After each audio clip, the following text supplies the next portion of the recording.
Hello, everyone, and welcome to the Jeffrey Epstein Show. I'm your host, Bobbycapucci, and this is Daily Drop number 99. Look, I can't get over the fact that Jeffrey Epstein's videotape is missing. How did it get deleted? Why is it deleted? Who deleted it? And who was in charge of the chain of command? These are questions that the media is not asking. These are questions that need to be asked. How in the world does something like this happen with such a high-profile inmate?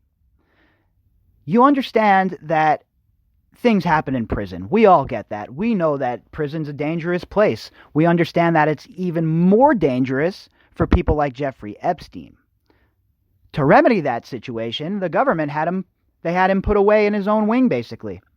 But yet, in their great infinite wisdom, they put him in a jail cell with Nicholas Tartaglione, a big, gigantic man who was being charged with three homicides in connection to a drug deal gone bad. And somebody, in their infinite wisdom, thought that it would be a good idea to put Jeffrey Epstein in the cell with this guy. And then you wonder, did Jeffrey Epstein really try to kill himself that first time? According to everybody that knows Jeffrey Epstein that was talking to him and around him, said that he was upbeat, ready to fight the case, thinking that he might get another plea deal. Nobody said he was suicidal. All of a sudden, he's in the cell with Tartaglione. He gets attacked, or he tries to attempt suicide. He says he was attacked. We don't know. Nobody's come forward and told us the truth. And now, all of a sudden, when that video is supposed to be provided, the video of that attempt, that alleged attempt, and what happened in that cell is gone. Now, how can anyone trust what the government has to say when we see everything that we have seen in this case? The government has done nothing but lie and obfuscate the whole entire time.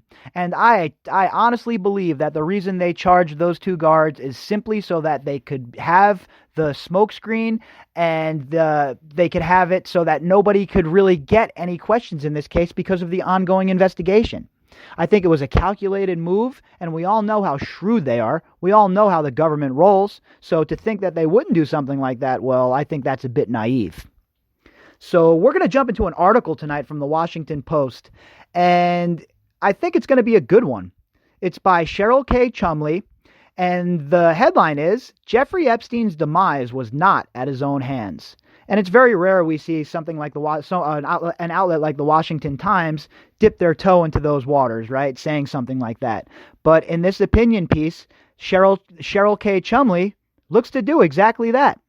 So we're going to dive right into this article, but first, if you'd like to contact me, you could do that at bobbycapucci@protonmail.com. That's BOBBYCAPUCCI@protonmail.com. All right, let's get into the article, shall we? Of course Jeffrey Epstein was murdered, and there's no reason to whisper around that. It's impossible to conclude otherwise, especially in the face of the latest announcement about the final hours of the jailed convicted sex offender's life. That video footage of his first suicide attempt had been inadvertently destroyed. It no longer exists, said federal prosecutors. That's just not curious. It's beyond the pale, outrageously suspicious. Absolutely 100%. I feel the same exact way. There is no way that this evidence should not have been preserved. And if it wasn't preserved, then everybody who was involved with this evidence, whoever was involved in the chain of custody, needs to be arrested and needs to be investigated, because this is egregious, folks. This is absolutely unacceptable. That's not just curious. It's beyond the pale, outrageously suspicious. Let's just take a look at the facts. Epstein was arrested in July on sex trafficking charges and jailed at the MCC in New York City. That was after a long and wildly horrible life that included a guilty plea of soliciting an underage girl for prostitution, for which he served time, a plea deal tied to sex offense accusations from dozens of females that led to his registration as a sex offender. More allegations of sex offenses.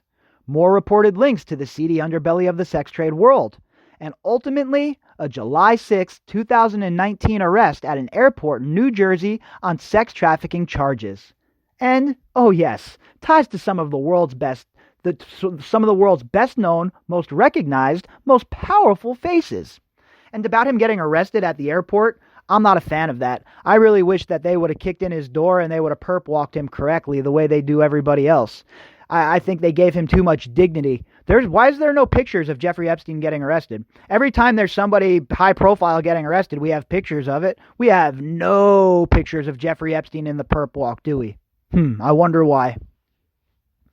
While there in jail on July 25th, Epstein reportedly attempted suicide. So jail authorities placed him on suicide watch. That meant jail authorities were supposed to watch him, survey him, walk by him on a regular basis just to make sure that he didn't commit suicide. Weeks later, on August 10th, Epstein was found dead in his cell of what authorities of the New York City Medical Examiner's Office reported as suicide by hanging. Well, we all know how that looks, right? We all know that without evidence, nobody is going to believe this, okay? Nobody is believing it. Not the penguins in Antarctica, not the polar bears in the great Arctic North, not the camels in the desert or the fish in the sea. Nobody believes it. Except a forensic pathologist hired by Epstein's family said in a 60 Minutes interview that physical evidence, i.e. strange fractures in Epstein's neck, indicate murder, not suicide. There were fractures of the left, the right thyroid cartilage, and the left hyoid bone, said forensic pathologist Michael Bodden. I have never seen 3 fractures like this in a suicidal hanging. This guy's been doing this for a long time, folks, and he has never seen 3 fractures like this in a suicidal hanging. Going over 1,000 jail hangings, suicides in the New York City state prisons over the past 40 to 50 years, no one, that is no one, folks, zero, squat, squangilly, nobody had 3 fractures. Except the attorney for Epstein's cellmate, Nicholas Tartaglione, a former police officer accused of killing 4, said he specifically asked jail officials to preserve all evidence from the July 23rd alleged attempted suicide, including video, which they didn't. Well, I wonder why they didn't. They didn't preserve the video because they didn't like what was on it. That's what I'm working off of, all right? That's my theory. That's my hypothesis at this point. And it's up to them to prove it differently. All right? The burden is on them at this point because all they've done is lie. All they've done is obfuscate. All they've done is throw up smoke screens. And I'll tell you what, I'm pretty tired of it. I am pretty tired of their deception. I am pretty tired of their outright lies. And I am certainly tired of Ghislaine Maxwell still walking the streets. FBI agents raiding Epstein's homes in Manhattan and the U.S. Virgin Islands for evidence of sex offenses and, undoubtedly, trails that could implicate others in these crimes, confiscated computers, pictures, and computer disks, a vast trove of lewd photographs of young-looking girls, including hundreds of meticulously labeled nude pictures locked in a safe, according to federal court documents, as USA Today reported it. All right, so are we ever going to get to see this stuff? I highly doubt it. Hundreds of other people could be implicated in Epstein's offense, CNBC wrote. Except the files were sealed, as Courthouse News notes. Isn't that funny? Isn't it just another coincidence that these files were sealed? Why are they sealed? Jeffrey Epstein's dead. Unseal these files. Everybody wants to know what's going on. And while you're at it, you bunch of sick, depraved bastards, while you're at it, we want you to unseal the congressional files as well to see which one of them used money, public money, to pay sexual harassment suits, okay? Can we see all of it? Can you get on top of that? Or no? One set of rules for them, another set of rules for us, folks. The mystery ratchets. Epstein in 2008 received such a curiously light 13-month jail sentence that put an end to a federal sex abuse investigation into allegations made by 40 or so females that members of Congress widen eyes in surprise. Senator Ben Sasse of Nebraska, for instance, he wrote, Jeffrey Epstein is a child rapist, and there's not a single mom or dad in America who shouldn't be horrified by the fact that he received such a pathetically soft sentence. Good for Ben Sasse. Now let's see your words go into action, Senator Sasse, okay? Because words are wind. We're going to need to see some action behind that. Epstein, by any other name, wouldn't have gotten off so lightly. Then we come to this, the latest. The surveillance video from outside Epstein's jail cell from the day of his first alleged suicide attempt, and the fact that it's non-existent because authorities inadvertently preserved video from the wrong tier. And as a result, video from outside the defendant's cell no longer exists. What does that even mean? How in the hell do you preserve video from the wrong tier? Okay, that means they didn't know what cell he was in. How could you be watching him to make sure he doesn't get hurt if you don't even know what cell he's in? Another moment. There are more curiosities, more improprieties, more red flag moments dotting all along the paths of Epstein's life and death, including, but not limited to, ABC's Amy Robach's hot mic moment released by Project Veritas, in which she expressed frustration at the killing of her investigative report into Epstein. But here's one that really zings from the New York Post just hours after reports that the video of Epstein's cell area was erroneously wiped from existence. A bit more news.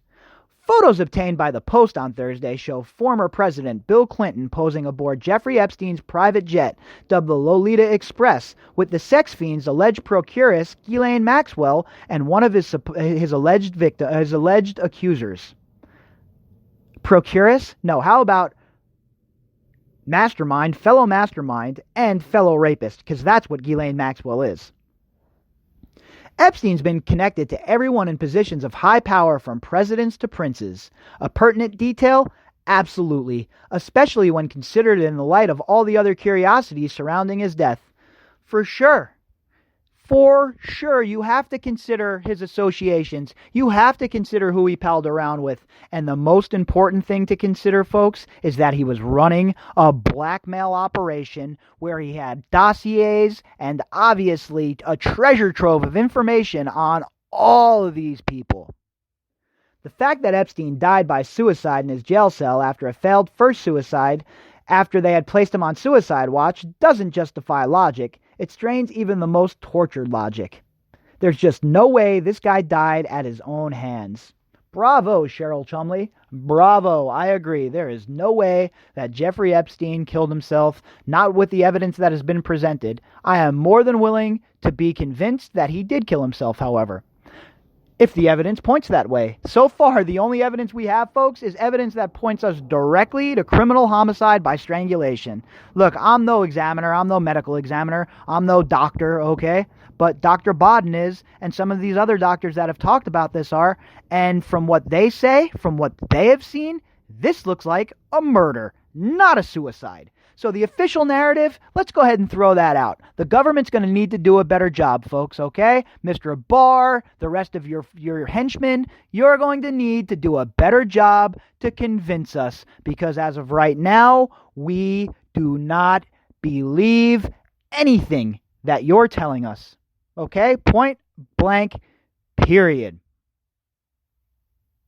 Folks, I don't know about you, but this is just enough to make my head spin. This whole entire non-preservation of the video footage is such a slap in the face, not only to the taxpayers, but to the victims.